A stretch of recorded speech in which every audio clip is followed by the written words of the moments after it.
ਇਹ ਅਜਿਹਾ ਕੁਮਾਰ ਹੈ ਜਿਸ ਦੇ ਨਾਲ ਬਿਨਾਂ ਪੀਤੇ ਅੱਖ ਸ਼ਰਾਬੀ ਰਹਿੰਦੀ ਹੈ। ਖਾਂਦੇ ਪੀਂਦੇ ਉੱਠਦੇ ਬੈਠਦੇ ਮਨ ਪਿਆਰੇ ਦੀ ਯਾਦ ਵਿੱਚ ਗਰੁੜ ਰਹਿੰਦਾ ਹੈ। ਉਹ ਕੋਲ ਹੋਵੇ ਤਾਂ ਵੀ ਉਸ ਨਾਲ ਗੱਲਾਂ ਤੇ ਨਾ ਹੋਵੇ ਤਾਂ ਵੀ ਉਸ ਦੀਆਂ ਗੱਲਾਂ 'ਚੋਂ ਰਸ ਮਿਲਦਾ ਹੈ। ਮੈਂ ਜੀਨਤ ਉਮੇਰ ਦੀ ਬੇਗਮ ਸਾਂ। ਉਮੇਰ ਮੰਨਿਆ ਪਰਮੰਨਿਆ ਫੋਟੋਗ੍ਰਾਫਰ ਸੀ। ਇਹ ਉਸ ਦਾ ਪ੍ਰੋਫੈਸ਼ਨ ਹੀ ਨਹੀਂ ਬਲਕਿ ਅੰਤਾਂ ਦਾ ਜਨੂਨ ਸੀ। ਮੇਰੀ ਤੇ ਉਸ ਦੀ ਮੁਲਾਕਾਤ ਮੇਰੀ ਸਹੇਲੀ ਰਜੀਆ ਦੀ ਸ਼ਾਦੀ ਤੇ ਹੋਈ ਸੀ। ਸਿਰ ਦੇ ਵਾਲ ਬਿਖਰੇ ਹੋਏ, ਕਰੜ ਬੜੜ ਦਾੜੀ, ਜਿਵੇਂ ਸ਼ੇਵ ਕਰਨ ਦਾ ਸਮਾਂ ਹੀ ਨਾ ਮਿਲਿਆ ਹੋਵੇ। ਹੱਥ ਵਿੱਚ ਮਹਿੰਗੀ ਸਿਗਰਟ। ਫੋਟੋ ਖਿੱਚਣ ਤੋਂ ਬਾਅਦ ਉਹ ਤੇ ਗਹਿਰੇ ਕੱਸ ਲੈਂਦਾ ਤੇ ਮੂੰਹ ਵਿੱਚੋਂ ਧੂੰਆਂ ਛੱਡਦੇ ਹੋਏ ਛੱਲੇ ਬਣਾਉਂਦਾ। ਬੜੀ ਗਹਿਰੀ ਨਜ਼ਰ ਨਾਲ ਦੇਖਦਾ। ਉਸ ਦੀਆਂ ਨਜ਼ਰਾਂ ਵਿੱਚ ਮਿਕਨਾਤੀਸੀ ਖਿੱਚ ਸੀ। ਵਾਰ-ਵਾਰ ਉਸ ਵੱਲ ਦੇਖਣ ਨੂੰ ਜੀ ਕਰਦਾ। ਝੀਲ ਵਰਗੀਆਂ ਗਹਿਰੀਆਂ ਅੱਖਾਂ ਸਨ ਉਸ ਦੀਆਂ, ਖਾਮੋਸ਼ ਬੋਲਦੀਆਂ ਅੱਖਾਂ। ਮੈਨੂੰ ਜਾਪਦਾ ਇਹਨਾਂ ਵਿੱਚ ਜੇ ਕੋਈ ਡੁੱਬ ਗਿਆ ਤਾਂ ਬਾਹਰ ਨਿਕਲਣਾ ਸ਼ਾਇਦ ਮੁਸ਼ਕਲ ਹੈ। ਮੇਰੇ ਮਨ ਅੰਦਰ ਖਾਨਦਾਨੀ ਕਰਨਲ ਦੀ ਬੇਟੀ ਹੋਣ ਦਾ ਅਹੰਕਾਰ ਸੀ। ਮੈਂ ਉਸ ਤੋਂ ਨਜ਼ਰਾਂ ਚੁਰਾ ਰਹੀ ਸਾਂ, ਪਰ ਉਸ ਦਾ ਕੈਮਰਾ ਦੁਲਹਨ ਨਾਲੋਂ ਵੱਧ ਮੇਰੇ ਤੇ ਘੁੰਮ ਰਿਹਾ ਸੀ। ਮੈਨੂੰ ਦੀ ਖੁਸ਼ਬੂ ਤੇ ਧੂੰਆਂ ਬਹੁਤ ਅੱਛਾ ਲੱਗਦਾ ਸੀ। ਉਹ ਜਦੋਂ ਵੀ ਮੇਰੇ ਨੇੜੇ ਆਉਂਦਾ ਤਾਂ ਦਾ ਧੂੰਆਂ ਮੇਰੇ ਮੂੰਹ ਤੇ ਛੱਡਦਾ। ਅੱਖਾਂ ਬੰਦ ਕਰਕੇ ਮੈਂ ਉਹ ਧੂੰਆਂ ਤੇ ਖੁਸ਼ਬੂ ਡੂੰਘੇ ਸਾਹ ਲੈਂਦੇ ਹੋਏ ਅੰਦਰ ਖਿੱਚਦੀ। ਉਹ ਮਹਿਕ ਮੇਰੀ ਨਸ-ਨਸ ਵਿੱਚ ਉਤਰ ਗਈ ਸੀ। ਸ਼ਾਇਦ ਇਹ ਮੇਰੇ ਇਸ਼ਕ ਦੀ ਸ਼ੁਰੂਆਤ ਸੀ। ਰਜੀਆ ਦੇ ਵਿਆਹ ਦੀ ਜਦੋਂ ਐਲਬਮ ਆਈ ਤਾਂ ਮੇਰੀਆਂ ਫੋਟੋਆਂ ਦੇਖ ਕੇ ਹੈਰਾਨ ਰਹਿ ਗਈ। ਮੈਂ ਇੰਨੀ ਸੋਹਣੀ ਤਾਂ ਨਹੀਂ ਸੀ, ਪਰ ਹਰ ਤਸਵੀਰ ਇਵੇਂ ਪ੍ਰਤੀਤ ਹੋ ਰਹੀ ਸੀ ਜਿਵੇਂ ਬੋਲ ਪਵੇਗੀ। ਕਮਾਲ ਦਾ ਉਸਦਾ ਆਰਟ ਸੀ। ਮੈਂ ਵਾਰ-ਵਾਰ ਆਪਣੀਆਂ ਤਸਵੀਰਾਂ ਨੂੰ ਦੇਖ ਰਹੀ ਸਾਂ, ਨਾਲ ਹੀ ਸੋਚ ਰਹੀ ਸਾਂ ਕਿ ਇਹ ਕਲਾਕਾਰ, ਚਿੱਤਰਕਾਰ, ਕਵੀ ਲੋਕ ਸ਼ਾਇਦ ਸਨਕੀ ਹੁੰਦੇ ਨੇ, ਪਰ ਇਹਨਾਂ ਦਾ ਹੁਨਰ ਬੇਜਾਨ ਤਸਵੀਰਾਂ ਵਿੱਚ ਜਾਨ ਪਾ ਦਿੰਦਾ ਹੈ। ਮੈਂ ਮਨ ਵਿੱਚ ਧਾਰ ਲਿਆ ਕਿ ਮੈਂ ਉਸ ਨੂੰ ਕਦੀ ਨਹੀਂ ਮਿਲਾਂਗੀ, ਕਿਉਂਕਿ ਮੇਰੇ ਪਾਪਾ ਨੂੰ ਮੇਰੇ ਤੋਂ ਬਹੁਤ ਉਮੀਦਾਂ ਸਨ। ਉਹ ਆਪਣੇ ਵਾਂਗੂ ਹੀ ਮੈਨੂੰ ਵੀ ਸਰਜਰੀ ਵਿੱਚ ਸਫਲ ਡਾਕਟਰ ਬਣਿਆ ਦੇਖਣਾ ਚਾਹੁੰਦੇ ਸਨ। ਮੈਂ ਅਜੇ ਚੌਥੇ ਹੀ ਸਾਲ ਵਿੱਚ ਸਾਂ। ਬਚਪਨ ਵਿੱਚ ਹੀ ਮੰਮੀ ਗੁਜ਼ਰ ਗਈ ਸਨ। ਪਾਪਾ ਨੇ ਮੈਨੂੰ ਮਾਂ ਦਾ ਪਿਆਰ ਦਿੱਤਾ, ਪਰ ਉਹ ਡਿਸਿਪਲਿਨ ਪਸੰਦ ਸਨ। ਮੇਰਾ ਹਰ ਕੰਮ ਅਨੁਸ਼ਾਸਨ ਦੀਆਂ ਸੂਈਆਂ ਨਾਲ ਚੱਲਦਾ। ਮਜਾਲ ਸੀ ਮੇਰੀ ਰੋਜ਼ਮਰਾ ਰੂਟੀਨ ਇੱਧਰ ਉੱਧਰ ਹੋ ਜਾਵੇ। ਮੇਰੇ ਨਾਲ ਬ੍ਰਿਗੇਡੀਅਰ ਦਾ ਲੜਕਾ ਵਿਕਾਸ ਪੜ੍ਹਦਾ ਸੀ। ਉਹ ਪਰਿਵਾਰ ਦਾ ਸਾਡੇ ਘਰ ਆਉਂਦਾ ਜਾਂਦਾ ਸੀ। ਉਹ ਸੋਹਣਾ ਸੁਨੱਖਾ ਤੇ ਸਰੋਂ ਦੇ ਬੂਟੇ ਵਰਗਾ ਲੰਮਾ ਸੀ। ਉਸ ਵਿੱਚ ਸਰਬਪੱਖੀ ਗੁਣ ਵੀ ਸਨ। ਪਾਪਾ ਨੂੰ ਵੀ ਬਹੁਤ ਪਸੰਦ ਸੀ।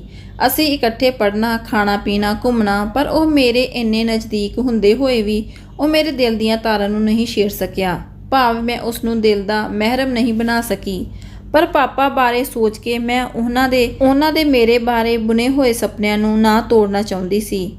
ਮੈਂ ਮਨ ਵਿੱਚ ਪੱਕੀ ਧਾਰ ਬੈਠੀ ਸੀ ਕਿ ਪਾਪਾ ਜਿਵੇਂ ਕਹਿਣਗੇ ਉਵੇਂ ਹੀ ਕਰਾਂਗੀ। ਪਾਪਾ ਦੱਸਦੇ ਹਨ, ਜਦੋਂ ਤੂੰ ਜੰਮੀ ਸੀ ਤੈਨੂੰ ਦੇਖ ਕੇ ਮੈਂ ਤੇਰੀ ਅੰਮੀ ਨੂੰ ਕਿਹਾ ਕਿ ਇਹ ਮੇਰੇ ਪਰਿਵਾਰ ਦੀ ਜੀਨਤ ਹੈ। ਉਸ ਦਿਨ ਤੋਂ ਅੰਮੀ ਨੇ ਮੈਨੂੰ ਇਹ ਨਾਮ ਦੇ ਦਿੱਤਾ। ਨਾਮ ਵਜੋਂ ਸਾਰੇ ਮੇਰੇ ਮੁਸਲਿਮ ਹੋਣ ਦਾ ਭਰਮ ਪਾਲਦੇ ਸਨ, ਪਰ ਮੈਂ ਸ਼ਰਮਾ ਪਰਿਵਾਰ ਤੋਂ ਸਾਂ। ਪਾਪਾ ਨੇ ਵਧੀਆ ਸੰਸਕਾਰ ਕੁੱਟ-ਕੁੱਟ ਕੇ ਭਰੇ ਸਨ। ਮੈਂ ਕਿਸੇ ਤਰ੍ਹਾਂ ਦੀ ਉਹਨਾਂ ਦਾ ਦਿਲ ਨਹੀਂ ਦਿਖਾਉਣਾ ਚਾਹੁੰਦੀ ਸੀ, ਪਰ ਮੇਰੀ ਕਿਸਮਤ ਨੂੰ ਹੋਰ ਹੀ ਮਨਜ਼ੂਰ ਸੀ। ਇੱਕ ਦਿਨ ਮੈਂ ਕਾਲਜ ਤੋਂ ਆ ਰਹੀ ਸਾਂ ਕਿ ਅਚਾਨਕ ਮੇਰੀ ਕਾਰ ਅੱਗੇ ਉਮੇਰ ਨੇ ਬਾਈਕ ਇਵੇਂ ਮੋੜੀ ਕਿ ਐਕਸੀਡੈਂਟ ਹੁੰਦਿਆਂ ਬਚਿਆ। ਉਹ ਫਿਲਮੀ ਹੀਰੋ ਵਾਂਗੂ ਬਾਈਕ ਕਾਰ ਅੱਗੇ ਖੜੀ ਕਰਕੇ ਮੇਰੀ ਕਾਰ ਕੋਲ ਆ ਗਿਆ। ਉਸਨੇ ਬੜੀ ਢੀਠਤਾ ਨਾਲ ਕਾਰ ਦਾ ਦਰਵਾਜ਼ਾ ਖੋਲ੍ਹ ਸਟੀਅਰਿੰਗ ਉੱਪਰ ਹੱਥ ਰੱਖ ਖੜਾ ਹੋ ਗਿਆ। ਜਨਾਬ, ਘੰਟੇ ਲਈ ਕੌਫੀ ਸ਼ਾਪ ਤੱਕ ਸਾਥ ਦਿਓਗੇ? ਨਾਂ ਦੀ ਗੁੰਜਾਇਸ਼ ਨਹੀਂ ਹੋਣੀ ਚਾਹੀਦੀ। ਉਸ ਦੀਆਂ ਅੱਖਾਂ 'ਚ ਅੰਤਾਂ ਦਾ ਤਰਲਾ ਸੀ। ਮੈਂ ਸੋਚਾਂ ਵਿੱਚ ਪੈ ਗਈ ਕਿ ਪਾਪਾ ਨੂੰ ਦੱਸੇ ਬਿਨਾਂ ਨਹੀਂ ਜਾਊਂਗੀ, ਪਰ ਪਾਪਾ ਨੂੰ ਕਿਵੇਂ ਦੱਸਾਂ? ਇੰਨੇ 'ਚ ਉਹ ਬਾਈਕ ਨੂੰ ਸੜਕ ਦੇ ਕਿਨਾਰੇ ਸੇਫ ਸਾਈਡ ਕਰਕੇ ਮੇਰੇ ਨਾਲ ਹੀ ਸੀਟ ਤੇ ਆਣ ਬੈਠਾ। ਮੈਂ ਉਸ ਦੀ ਇਹ ਜੁਰਤ ਨੂੰ ਦੇਖ ਕੇ ਹੈਰਾਨ ਰਹਿ ਗਈ। ਮੈਂ ਮਨ ਨੂੰ ਪੱਕਾ ਕੀਤਾ ਕਿ ਪਾਪਾ ਨੂੰ ਫੋਨ ਮਿਲਾਇਆ ਤੇ ਪਾਪਾ ਨੂੰ ਸੱਚ ਦੱਸ ਦਿੱਤਾ। ਉਹਨਾਂ ਨੂੰ ਮੇਰੇ ਤੇ ਵਿਸ਼ਵਾਸ ਸੀ ਕਿ ਉਹਨਾਂ ਦੀ ਲਾਡਲੀ ਬੇਟੀ ਕੋਈ ਗਲਤ ਕਦਮ ਨਹੀਂ ਚੁੱਕੇਗੀ। ਪਾਪਾ ਨੇ ਸਿਖਾਇਆ ਸੀ ਕਿ ਝੂਠ ਦਾ ਕਦੇ ਵੀ ਪੱਲਾ ਨਾ ਪਕੜੋ, ਕਿਉਂਕਿ ਝੂਠ ਦੇ ਪੈਰ ਨਹੀਂ ਹੁੰਦੇ। ਇੱਕ ਝੂਠ ਲਈ 7 ਹੋਰ ਝੂਠ ਭੁੱਲਣੇ ਪੈਂਦੇ ਹੈ। ਪਾਪਾ ਨੇ ਇਜਾਜ਼ਤ ਦੇ ਦਿੱਤੀ। ਕੌਫੀ ਸ਼ਾਪ ਤੇ ਬੈਠਦਿਆਂ ਕੌਫੀ ਪੀਂਦਿਆਂ ਵੀ ਉਸਨੇ ਮੇਰੀਆਂ ਕਈ ਫੋਟੋਆਂ ਖਿੱਚ ਲਈਆਂ। ਫਿਰ ਮੇਰਾ ਹੱਥ ਆਪਣੇ ਹੱਥਾਂ ਵਿੱਚ ਲੈਂਦਾ ਹੋਇਆ ਬੋਲਿਆ, ਜੀਨਤ, ਮੈਂ ਜਾਣਦਾ ਹਾਂ ਤੇਰਾ ਮੇਰਾ ਕੋਈ ਮੇਲ ਨਹੀਂ। ਤੂੰ ਉੱਚ ਘਰਾਣੇ ਦੀ ਪੜ੍ਹੀ ਲਿਖੀ ਜਹੀਨ ਲੜਕੀ ਹੈ। ਮੈਂ ਤਾਂ ਲਵਾਰਿਸ ਹਾਂ। ਮੌਲਵੀ ਜੀ ਨੇ ਪਾਲਿਆ ਹੈ। ਉਹ ਦੱਸਦੇ ਹਨ ਕਿ ਰਾਤ ਦੇ ਘੁੱਪ ਹਨੇਰੇ ਵਿੱਚ ਕਿਸੇ ਮਾਂ ਨੇ ਸੁੰਦਰ ਪਾਲਣੇ ਵਿੱਚ ਪਾ ਤੈਨੂੰ ਮਸੀਤ ਦੇ ਅੱਗੇ ਛੱਡ ਦਿੱਤਾ ਸੀ। ਮੈਂ ਤੇਰੀ ਪਾਲਣਾ ਕੀਤੀ ਸੀ। ਤੂੰ ਕਿਸ ਧਰਮ ਦਾ ਹੈ ਮੈਨੂੰ ਨਹੀਂ ਪਤਾ, ਪਰ ਮੈਂ ਤੇਰਾ ਨਾਮ ਉਮੇਰ ਹੀ ਰੱਖਿਆ ਹੈ ਤਾਂ ਕਿ ਮੇਰੀ ਜਾਤੀ ਦੇ ਲੋਕ ਕੋਈ ਸਵਾਲ ਖੜਾ ਨਾ ਕਰਨ। ਜੀਨਤ ਨਾ ਮੇਰਾ ਘਰ ਹੈ ਤੇ ਨਾ ਘਾਟ। ਹੋ ਸਕਦਾ ਹੈ ਮੈਂ ਕੁਵਾਰੀ ਮਾਂ ਦਾ ਬੱਚਾ ਹੋਵਾਂ, ਹੋ ਸਕਦਾ ਹੈ ਮੈਂ ਕਿਸੇ ਫੋਟੋਗ੍ਰਾਫਰ ਦਾ ਬੀਜ ਹੋਵਾਂ, ਹੋ ਸਕਦਾ ਹੈ ਮੈਂ ਵਾਸ਼ਨਾ ਤੋਂ ਉਪਜਿਆ ਫੁੱਲ ਹੋਵਾਂ। ਜੋ ਵੀ ਹਾਂ ਤੇਰੇ ਸਾਹਮਣੇ ਹਾਂ, ਇੱਕ ਮਸਤ ਮੌਲਾ, ਅਵਾਰਾ ਜਿਹਾ, ਬਸ ਸੜੂ ਜਿਹਾ। ਬਸ ਜੀਨਤ ਮੈਂ ਬਹੁਤ ਪਿਆਸਾ ਹਾਂ, ਬਹੁਤ ਇਕੱਲਾ, ਇੰਨਾ ਵੀਰਾਨ ਕਿ ਜਿਵੇਂ ਕੋਈ ਰੇਗਿਸਤਾਨ। ਪਤਾ ਨਹੀਂ ਕਿਉਂ ਤੈਨੂੰ ਦੇਖ ਮੇਰੀ ਜ਼ਿੰਦਗੀ ਖੜੋ ਗਈ ਹੈ। ਤੇਰਾ ਪਿਆਰ ਚਾਹੁੰਦਾ ਹਾਂ, ਮੈਂ ਵਾਪਸ ਨਹੀਂ ਮੁੜਨਾ ਚਾਹੁੰਦਾ। ਉਸ ਦੀਆਂ ਅੱਖਾਂ 'ਚੋਂ ਟੱਪ ਟੱਪ ਹੰਝੂ ਗਿਰਨ ਲੱਗ ਗਏ। ਜੀਨਤ ਦੀਆਂ ਹਥੇਲੀਆਂ ਹੰਝੂ ਨਾਲ ਗਿੱਲੀਆਂ ਹੋ ਗਈਆਂ। ਮੈਂ ਮੋਮ ਬਣ ਕੇ ਪਿਘਲਣ ਲੱਗ ਗਈ। ਮੈਨੂੰ ਲੱਗਾ ਕਿ ਉਸ ਦੀਆਂ ਅੱਖਾਂ ਦੇ ਸਾਗਰ ਵਿੱਚ ਡੁੱਬ ਰਹੀ ਹਾਂ। ਮੇਰੇ ਜਿਸਮ ਵਿੱਚ ਅਸਮਾਨੀ ਬਿਜਲੀ ਘੁੰਮ ਗਈ ਸੀ। ਅਚਾਨਕ ਮੈਂ ਉਸਦੇ ਸਿਰ ਨੂੰ ਆਪਣੇ ਹੱਥਾਂ ਵਿੱਚ ਲੈ ਲਿਆ, ਇੱਕ ਮਾਂ ਵਾਂਗੂ ਵਾਲਾਂ ਨੂੰ ਚੁੰਮ ਲਿਆ। ਹੁਣ ਮੈਨੂੰ ਜ਼ਿੰਦਗੀ ਦੇ ਹਰ ਮੋੜ 'ਤੇ ਮਿਲ ਜਾਂਦਾ, ਜਾਣ ਬੁੱਝ ਜਾਂ ਸੰਜੋਗ ਕਹਿ ਲਵੋ। ਜਦੋਂ ਵੀ ਮਿਲਦਾ ਇੱਕ ਆਕੜ ਅਤੇ ਹੱਕ ਨਾਲ ਮਿਲਦਾ। ਉਹ ਇੰਨਾ ਨਿਧੜਕ ਸੀ ਕਿ ਉਹ ਕਈ ਵਾਰ ਘਰ ਆ ਟਪਕਦਾ ਤੇ ਉਧਰ ਮੈਂ ਵਿਕਾਸ ਬਾਰੇ ਸੋਚਦੀ। ਉਹ ਕੁੜੀਆਂ ਵਾਂਗੂ ਸਾਊ ਮੁੰਡਾ ਸੀ। ਬਚਪਨ ਤੋਂ ਅਸੀਂ ਨਾਲ ਨਾਲ ਤੁਰ ਰਹੇ ਸਾਂ, ਪਰ ਉਸਨੇ ਮੇਰੀਆਂ ਉਂਗਲਾਂ ਨੂੰ ਛੂਹਣ ਦਾ ਹੌਸਲਾ ਨਹੀਂ ਕੀਤਾ। ਉਸ ਵਿੱਚ ਮੇਰੇ ਲਈ ਪਿਆਰ, ਕੁਰਬਾਨੀ ਤੇ ਤਿਆਗ ਦਾ ਸਮੁੰਦਰ ਠਾਠਾ ਮਾਰਦਾ ਸੀ, ਪਰ ਉਹ ਉਸ ਨੂੰ ਦਿਖਾਉਣਾ ਹੋਸ਼ਾਪਣ ਸਮਝਦਾ ਸੀ। ਮੇਰਾ ਝੁਕਾਅ ਉਮੇਰ ਲਈ ਦੇਖ ਕੇ ਉਹ 2 ਕਦਮ ਪਿੱਛੇ ਹਟ ਗਿਆ ਸੀ, ਪਰ ਉਹ ਹੁਣ ਜ਼ਿਆਦਾ ਹੀ ਸੰਜੀਦਾ ਹੋ ਗਿਆ ਸੀ। ਉਮੇਰ ਉਸ ਦੇ ਉਲਟ ਸੀ।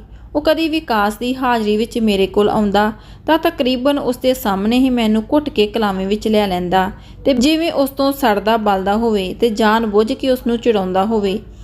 ਭਾਵੇਂ ਉਸਦੀ ਇਹ ਜ਼ੋਰ ਜ਼ਬਰਦਸਤੀ ਮੈਨੂੰ ਚੰਗੀ ਲੱਗਦੀ। ਇਹੋ ਜਿਹੀਆਂ ਅਦਾਵਾਂ ਨਾਲ ਮੇਰਾ ਦਿਲ ਉਸਨੇ ਆਪਣੇ ਕੋਲ ਗਿਰਵੀ ਰੱਖ ਲਿਆ ਸੀ। ਪਰ ਵਿਕਾਸ ਸ਼ਾਂਤ ਰਹਿੰਦਾ ਤੇ ਬੜੇ ਹੀ ਸੱਭਿਅਕ ਤਰੀਕੇ ਨਾਲ ਪਿਆਰੀ ਮੁਸਕਾਨ ਨਾਲ ਉੱਠ ਕੇ ਚਲਾ ਜਾਂਦਾ।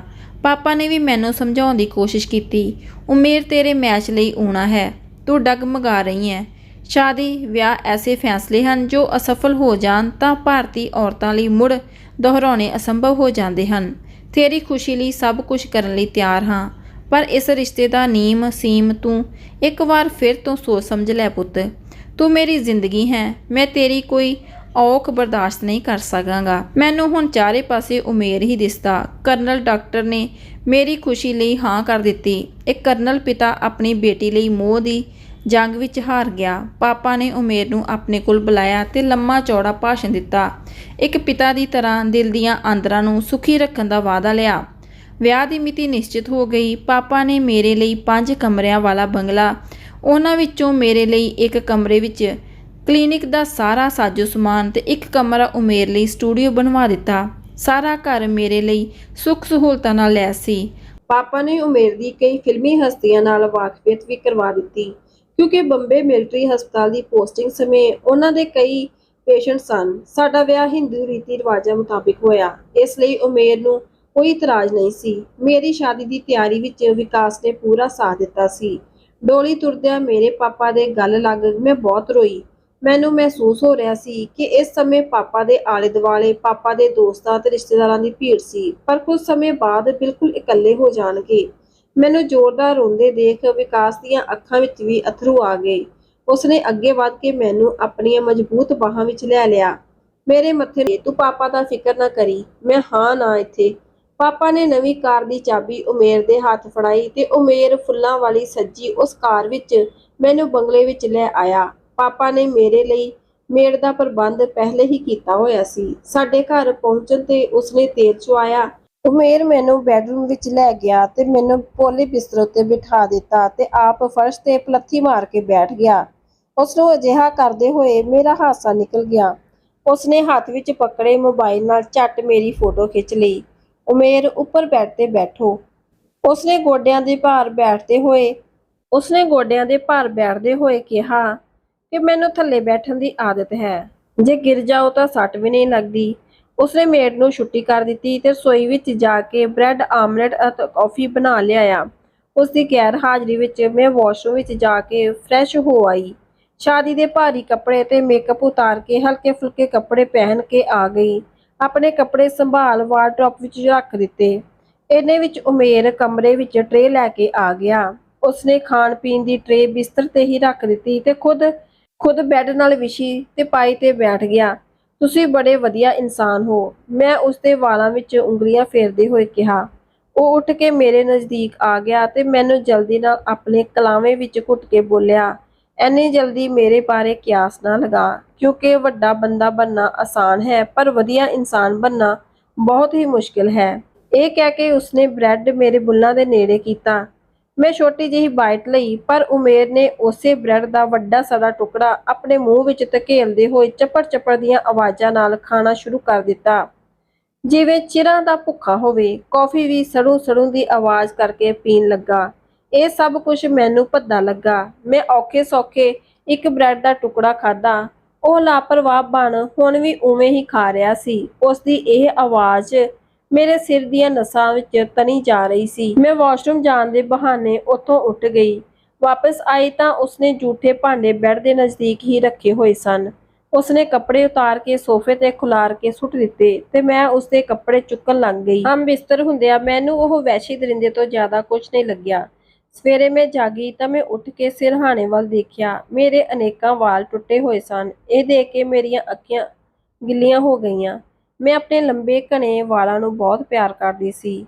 ਦਿਨ ਵਿੱਚ ਮੈਂ 32 ਵਾਰ ਕੰਘੀ ਮਾਰਦੀ ਸੀ। ਇਸ ਤੋਂ ਇਲਾਵਾ ਬਿਸਤਰ ਵਿੱਚ ਉਸਦੀਆਂ ਜੁਰਾਬਾਂ ਦੀ ਬਦਬੂ ਫੈਲੀ ਹੋਈ ਸੀ, ਜੋ ਮੇਰੇ ਸਿਰ ਨੂੰ ਚੜ੍ਹ ਗਈ। ਜ਼ੋਰ ਦੀ ਉਬਕਾਈ ਆਉਣ ਲੱਗੀ। ਮੈਂ ਵਾਸ਼ਰੂਮ ਵੱਲ ਦੌੜੀ। ਕੱਪੜਿਆਂ ਸਮੇਤ ਮੈਂ ਆਪਣਾ ਸਿਰ ਸ਼ਾਵਰ ਦੇ ਨੀਚੇ ਕਰ ਲਿਆ। ਮੇਰਾ ਬਦਨ ਟੁੱਟ ਰਿਹਾ ਸੀ। ਇਸ਼ਨਾਨ ਕਰਨ ਵਕਤ ਮੈਂ ਦੇਖਿਆ ਮੇਰੇ ਸਰੀਰ ਤੇ ਅਣਗਿਣਤ ਖਰੋਚਾਂ ਸਨ। ਮੈਂ ਬੁੜਬੁੜਾਈ ਜੰਗਲੀ।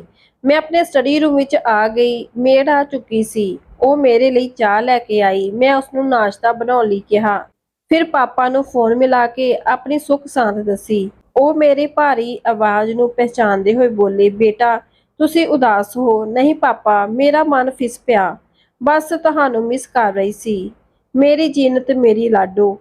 ਮੇਰੇ ਕੋਲ ਵਿਕਾਸ ਹੈ ਨਾ, ਬੜਾ ਸਾਊ ਮੁੰਡਾ ਹੈ, ਮੇਰਾ ਧਿਆਨ ਰੱਖਦਾ ਹੈ।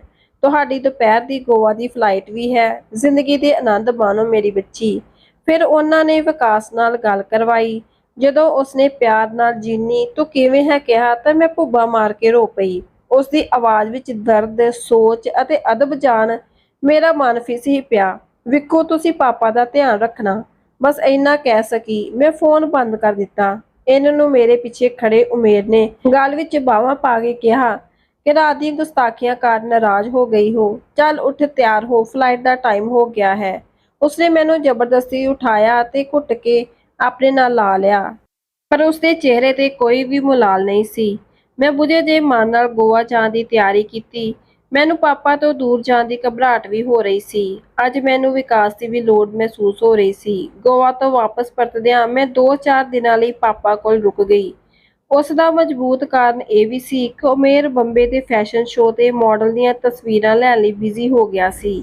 ਉਸ ਦੀ ਇਸ ਹਵਸ ਕਾਰਨ ਮੇਰੇ ਮਨ ਵਿੱਚ ਉਮੇਰ ਲਈ ਇੱਕ ਲਕੀਰ ਜਿਹੀ ਵੱਜ ਗਈ ਸੀ। ਅਸਲ ਵਿੱਚ ਮੈਂ ਹਮੇਸ਼ਾ ਆਪਣੇ ਆਪ ਨੂੰ ਕਰਨਲ ਦੀ ਬੇਟੀ ਹੋਣਾ ਨਹੀਂ ਭੁੱਲੀ ਸਾਂ ਅਤੇ ਉਮੇਰ ਦੀ ਸੋਚ ਮੇਰੇ ਜਿਸਮ ਤੱਕ ਹੀ ਸੀ।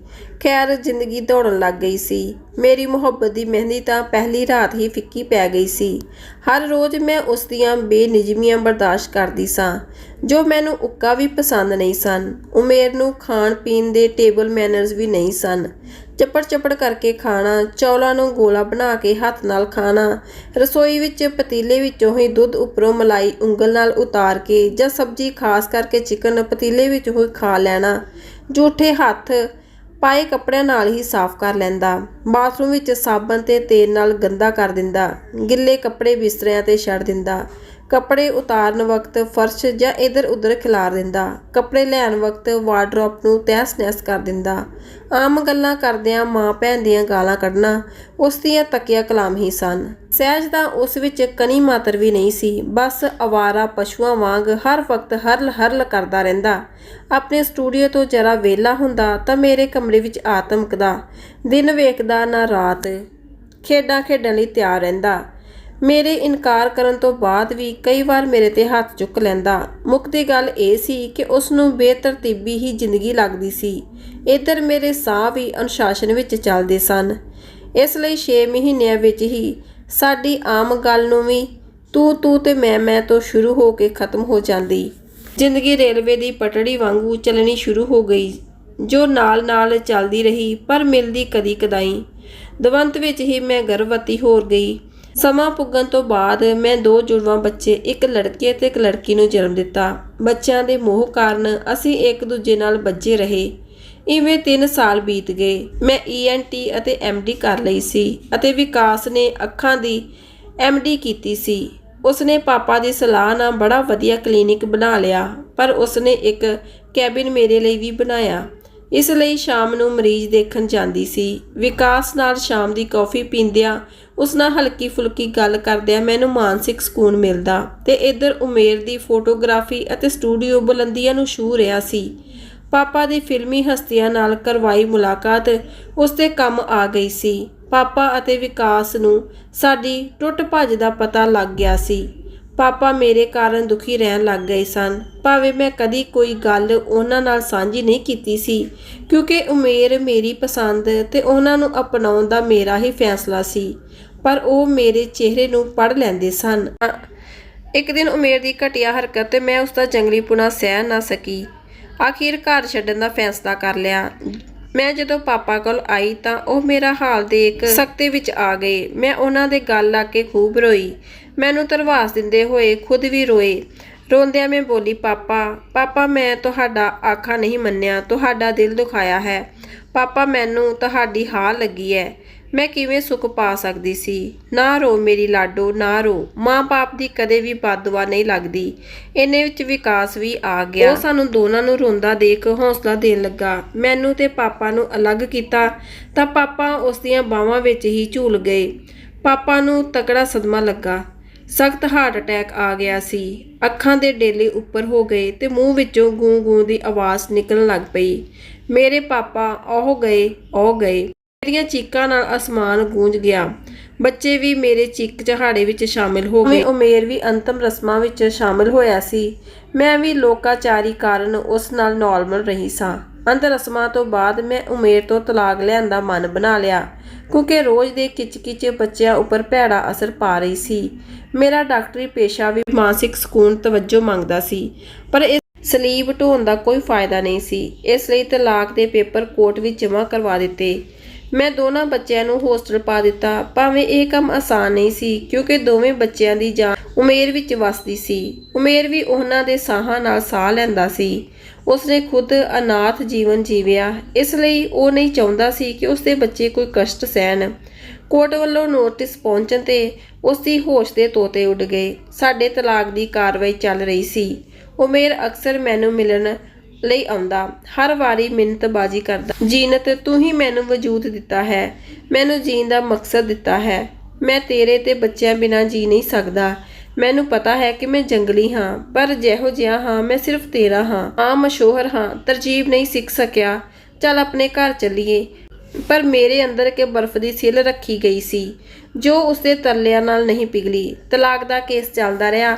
ਬੱਚਿਆਂ ਬਾਰੇ ਅਸੀਂ ਦੋਨਾਂ ਨੇ ਫੈਸਲਾ ਕਰ ਲਿਆ। ਲੜਕਾ ਮੇਰੇ ਕੋਲ ਤੇ ਲੜਕੀ ਉਮੇਰ ਕੋਲ ਰਹੇਗੀ। ਕਿਉਂਕਿ ਮੈਂ ਬਿਜ਼ੀ ਰਹਿੰਦੀ ਸੀ, ਸੋਚਿਆ ਸੀ ਕਿ ਲੜਕੀ ਦੀ ਜ਼ਿੰਮੇਵਾਰੀ ਨਾ ਨਿਭਾ ਸਕਾਂ। ਦੂਜਾ ਇਹ ਵੀ ਸੋਚਿਆ ਕਿ ਸ਼ਾਇਦ ਬੱਚੀ ਦੇ ਕੋਲ ਹੁੰਦਿਆਂ ਉਮੇਰ ਸ਼ਾਇਦ ਤਹਿਜੀਬ ਯਾਫਤਾ ਹੋ ਸਕੇ। 6 ਮਹੀਨੇ ਕੇਸ ਦੀਆਂ ਪੇਸ਼ੀਆਂ ਪੈਂਦੀਆਂ ਰਹੀਆਂ। 1 ਦਸੰਬਰ ਨੂੰ ਫਿਰ ਪੇਸ਼ੀ ਸੀ। ਆਖਿਰ ਜੱਜ ਨੇ ਕੇਸ ਦਾ ਫੈਸਲਾ ਸਾਨੂੰ ਦੁਬਾਰਾ ਵਿਚਾਰਨ ਲਈ ਸਲਾਹ ਦਿੱਤੀ। 90 ਦਿਨ ਸਾਨੂੰ ਦੋਨਾਂ ਨੂੰ ਇੱਕੋ ਛੱਤ ਨੀਚੇ ਰਹਿਣ ਦਾ ਹੁਕਮ ਦਿੱਤਾ। ਜੱਜ ਦੇ ਹੁਕਮ ਮੁਤਾਬਿਕ ਉਮੇਰ ਮੈਨੂੰ ਲੈਣ ਵੀ ਆ ਗਿਆ। ਇੱਕ ਵਾਰੀ ਫਿਰ ਮੈਂ ਉਮੇਰ ਦੇ ਸਾਹਮਣੇ ਸਾਂ, ਪਰ ਹੁਣ ਉਸ ਉਮੇਰ ਅਤੇ ਪਹਿਲਾਂ ਵਾਲੀ ਉਮੇਰ ਵਿੱਚ ਜ਼ਮੀਨ ਆਸਮਾਨ ਦਾ ਅੰਤਰ ਸੀ। ਹੁਣ ਉਹ ਮੇਰੇ ਨਾਲ ਸੱਭਿਅਕ ਤਰੀਕੇ ਨਾਲ ਪੇਸ਼ ਆਉਂਦਾ ਸੀ। 6 ਮਹੀਨੇ ਵਿੱਚ ਉਸਨੇ ਸਾਰੀਆਂ ਅਸੱਭਿਅਕ ਗੱਲਾਂ ਛੱਡ ਦਿੱਤੀਆਂ, ਜਿਨ੍ਹਾਂ ਤੋਂ ਮੈਨੂੰ ਖਿਝ ਆਉਂਦੀ ਸੀ। ਬੈੱਡਰੂਮ ਵਿੱਚ ਮੈਂ ਬੈੱਡ ਤੇ ਲੇਟਤੀ ਤਾਂ ਉਹ ਫਰਸ਼ ਤੇ ਗੱਦਾ ਵਿਛਾ ਕੇ ਲੇਟ ਗਿਆ।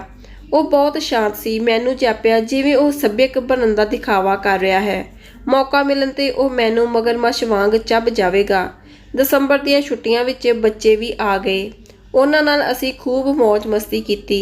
ਕਦੀ ਪਿਕਨਿਕ, ਕਦੀ ਪਿਕਚਰ, ਕਦੀ ਸ਼ਾਪਿੰਗ, ਕਦੀ ਆਊਟਿੰਗ। ਬੱਚਿਆਂ ਨੂੰ ਤਾਂ ਬੋਟਿੰਗ, ਘੋੜਸਵਾਰੀ, ਕੈਮਲ ਰਾਈਡਿੰਗ ਕਰਕੇ ਮਜ਼ਾ ਆ ਰਿਹਾ ਸੀ ਅਤੇ ਹੋਰ ਖੇਡਾਂ ਖੇਡ ਖੂਬ ਧਮਾਲ ਮਚਾ ਰਹੇ ਸਨ। ਛੁੱਟੀਆਂ ਖਤਮ ਹੋਣ ਤੇ ਬੱਚੇ ਫਿਰ ਹੋਸਟਲ ਚਲੇ ਗਏ। ਦਿਨ ਵਿੱਚ ਅਸੀਂ ਆਪਣੇ ਕੰਮਾਂ ਵਿੱਚ ਬਿਜ਼ੀ ਰਹਿੰਦੇ ਤੇ ਰਾਤ ਨੂੰ ਅਕਸਰ ਕਲੱਬ ਚਲੇ ਜਾਂਦੇ। ਮੈਂ ਦੇਖਦੀ ਕਈ ਸੁੰਦਰ ਲੜਕੀਆਂ ਉਮੇਰ ਨੂੰ ਘੇਰ ਲੈਂਦੀਆਂ, ਉਸ ਤੋਂ ਵੱਖ-ਵੱਖ ਪੋਜ਼ ਤੇ ਫੋਟੋਆਂ ਖਿਚਾਉਂਦੀਆਂ। ਉਮੇਰ ਮੈਨੂੰ ਚੱਕ ਲੈਂਦਾ ਤੇ ਮੇਰੇ ਨਾਲ ਪੋਜ਼ ਬਣਾ ਉਹਨਾਂ ਨੂੰ ਡੈਮੋ ਦਿੰਦਾ। ਹੁਣ ਉਮੇਰ ਰੋਜ਼ ਸ਼ੇਵ ਕਰਨ ਲੱਗ ਗਿਆ ਸੀ, ਸੋਹਣੇ ਸਲੀਕੇ ਨਾਲ ਕੱਪੜੇ ਪਹਿਨਦਾ ਸੀ। ਜੇ ਕਲੱਬ ਵਿੱਚ ਉਹ ਮੇਰੇ ਨਾਲ ਡਾਂਸ ਕਰਦਾ ਤਾਂ ਉਦੋਂ ਵੀ ਮੈਨੂੰ ਆਪਣੇ ਇੰਨੇ ਕਰੀਬ ਲੈ ਆਉਂਦਾ ਕਿ ਸਾਡੇ ਦੋਵਾਂ ਦੇ ਸਾਹ ਇੱਕ ਹੋ ਜਾਂਦੇ। ਉਸ ਤੇ ਲਗਾਈ ਇਤਰ ਫਲੇਲ ਮੈਨੂੰ ਪਾਗਲ ਕਰ ਦਿੰਦੀ, ਪਰ ਉਸਨੇ ਰਿਸ਼ਤਿਆਂ ਵਿੱਚ ਵਿੱਥ ਬਣਾਈ ਰੱਖੀ। ਅੱਜ 90ਵੇਂ ਦਿਨ ਦੀ ਆਖਰੀ ਰਾਤ ਸੀ। ਉਮੇਰ ਨੇ ਸਵੇਰੇ ਹੀ ਬੱਚਿਆਂ ਨੂੰ ਹੋਸਟਲ ਤੋਂ ਛੁੱਟੀ ਕਰਵਾ ਕੇ ਘਰ ਲੈ ਆਂਦਾ। ਦੋਵੇਂ ਬੱਚੇ ਮੇਰੇ ਨਾਲ ਸੁੱਤੇ ਹੋਏ ਸਨ। ਮੈਂ ਅੱਜ ਲਗਾਤਾਰ ਉਮੇਰ ਵੱਲ ਦੇਖ ਰਹੀ ਸੀ। ਜਦੋਂ ਉਸ ਦੀਆਂ ਨਜ਼ਰਾਂ ਮੇਰੀਆਂ ਅੱਖਾਂ ਨਾਲ ਟਕਰਾਈਆਂ ਤਾਂ ਮੈਨੂੰ ਅੰਤਾਂ ਦੀ ਖਿੱਚ ਪਾਉਂਦੀਆਂ। ਮੇਰੇ ਮਨ ਵਿੱਚ ਵਿਚਾਰਾਂ ਦਾ ਤੂਫਾਨ ਸੀ ਕਿ ਕੀ ਉਮੇਰ ਤੋਂ ਤਲਾਕ ਲੈਣ ਦਾ ਫੈਸਲਾ ਸਹੀ ਹੈ। ਮੇਰਾ ਰੰਗ ਰਸੀਆ ਰੁੱਸ ਜਾਵੇਗਾ, ਮੇਰੇ ਬੱਚੇ ਟੁੱਟ ਜਾਣਗੇ। ਮੇਰੇ ਮਨ ਦੀ ਡੋਰ ਫਿਰ ਉਮੇਰ ਵੱਲ ਖਿੱਚੀ ਜਾ ਰਹੀ ਸੀ। ਅੱਜ ਉਸਦੇ ਪੈਰਾਂ ਦੀ ਬਦਬੂ ਵੀ ਬੁਰੀ ਨਹੀਂ ਲੱਗ ਰਹੀ ਸੀ। ਅੱਜ ਕਰਨਲ ਦੀ ਬੇਟੀ ਦਾ ਗਰੂਰ ਚਕਨਾਚੂਰ ਹੋ ਗਿਆ ਸੀ। ਅੱਜ ਦੀ ਰਾਤ ਮੇਰੇ ਲਈ ਮਦਹੋਸ਼ੀ ਦੀ ਰਾਤ ਹੋ ਨਿਬੜੀ। ਸਵੇਰੇ ਮੇਰੇ ਉੱਠਣ ਤੋਂ ਪਹਿਲਾਂ ਉਮੇਰ ਉੱਠ ਚੁੱਕਿਆ ਸੀ। ਉਸਨੇ ਬੱਚਿਆਂ ਨੂੰ ਵੀ ਨਵਾ ਧਵਾ ਕੇ ਤਿਆਰ ਕਰ ਦਿੱਤਾ ਸੀ। ਮੈਨੂੰ ਜਾਗਦਿਆਂ ਦੇਖ ਸੰਜੀਦਾ ਹੋ ਗਿਆ। ਮੈਨੂੰ ਸ਼ੁਭ ਸਵੇਰ ਕਹੀ। ਅਸੀਂ ਸਾਰਿਆਂ ਨੇ ਇਕੱਠੇ ਨਾਸ਼ਤਾ ਕੀਤਾ। ਮੈਂ ਇੱਕ ਟੱਕ ਦੇਖ ਰਹੀ ਸੀ। ਮੈਨੂੰ ਲੱਗ ਰਿਹਾ ਸੀ ਜਿਵੇਂ ਉਹ ਮੈਨੂੰ ਆਪਣੀਆਂ ਬਾਹਾਂ ਵਿੱਚ ਲੈਂਦਿਆਂ ਕਹੇਗਾ, ਮੈਂ ਤੇਰੇ ਬਿਨਾਂ ਨਹੀਂ ਰਹਿ ਸਕਦਾ, ਤੂੰ ਨਾ ਜਾ, ਆਪਣਾ ਫੈਸਲਾ ਬਦਲ ਲੈ। ਪਰ ਅਜਿਹਾ ਕੁਝ ਨਹੀਂ ਹੋਇਆ। ਉਸਨੇ ਕੱਪੜਿਆਂ ਦਾ ਅਟੈਚੀ ਕਾਰ ਵਿੱਚ ਰੱਖ ਲਿਆ ਤੇ ਅਸੀਂ ਕੋਰਟ ਵੱਲ ਰਵਾਨਾ ਹੋ ਗਏ। ਅੰਤ ਸਾਡਾ ਤਲਾਕ ਹੋ ਗਿਆ ਸੀ। ਵਿਕਾਸ ਵੀ ਉੱਥੇ ਆ ਗਿਆ ਸੀ। ਅਸੀਂ ਸਾਰੇ ਕੋਰਟ ਤੋਂ ਬਾਹਰ ਆ ਕੇ ਸੜਕ ਕਿਨਾਰੇ ਕਾਰ ਕੋਲ ਖੜੇ ਸਾਂ। ਦੋਵੇਂ ਬੱਚੇ ਉਮੇਰ ਦੇ ਨਾਲ ਲੱਗੇ ਖੜੇ ਸਨ। ਮਾਸੂਮ ਸਾਡੇ ਦੋਵਾਂ ਦੇ ਚਿਹਰੇ ਵੱਲ ਤੱਕ ਰਹੇ ਸਨ। ਉਮੇਰ ਨੇ ਮੋਬਾਈਲ ਤੋਂ ਫੋਨ ਕੀਤਾ। ਕੁਝ ਪਲਾਂ ਬਾਅਦ ਇੱਕ ਸੁੰਦਰ ਨੌਜਵਾਨ ਕੁੜੀ ਨਵੀਂ ਕਾਰ ਲੈ ਕੇ ਸਾਡੇ ਕੋਲ ਰੁਕੀ। ਉਸਨੇ ਕਾਰ ਵਿੱਚੋਂ ਆਪਣਾ ਅਟੈਚੀ ਕੱਢਿਆ ਤੇ ਨਵੀਂ ਕਾਰ ਵਿੱਚ ਰੱਖ ਦਿੱਤਾ। ਫਿਰ ਬੰਗਲੇ ਤੇ ਕਾਰ ਦੀ ਚਾਬੀ ਮੇਰੇ ਹੱਥ ਵਿੱਚ ਸੌਂਪੀ। ਉਸਨੇ ਮਿਹਰ ਨੂੰ ਪਿਆਰ ਕੀਤਾ ਤੇ ਮੇਰੇ ਅਤੇ ਵਿਕਾਸ ਨਾਲ ਕਿਸੇ ਅਜਨਬੀਆਂ ਵਾਂਗ ਹੱਥ ਮਿਲਾਇਆ। ਤੇਜ਼ੀ ਨਾਲ ਸੰਜੀਵਨੀ ਨੂੰ ਆਪਣੀ ਉਂਗਲ ਪਕੜਾ ਕਾਰ ਵੱਲ ਵਧਿਆ। ਨੌਜਵਾਨ ਕੁੜੀ ਨੇ ਡਰਾਈਵਿੰਗ ਸੀਟ ਤੋਂ ਬਾਹਰ ਨਿਕਲ ਕੇ ਸਾਈਡ ਵਾਲੀ ਸੀਟ ਤੇ ਬੈਠ ਕੇ ਸੰਜੀਵਨੀ ਨੂੰ ਗੋਦ ਵਿੱਚ ਬਿਠਾ ਲਿਆ।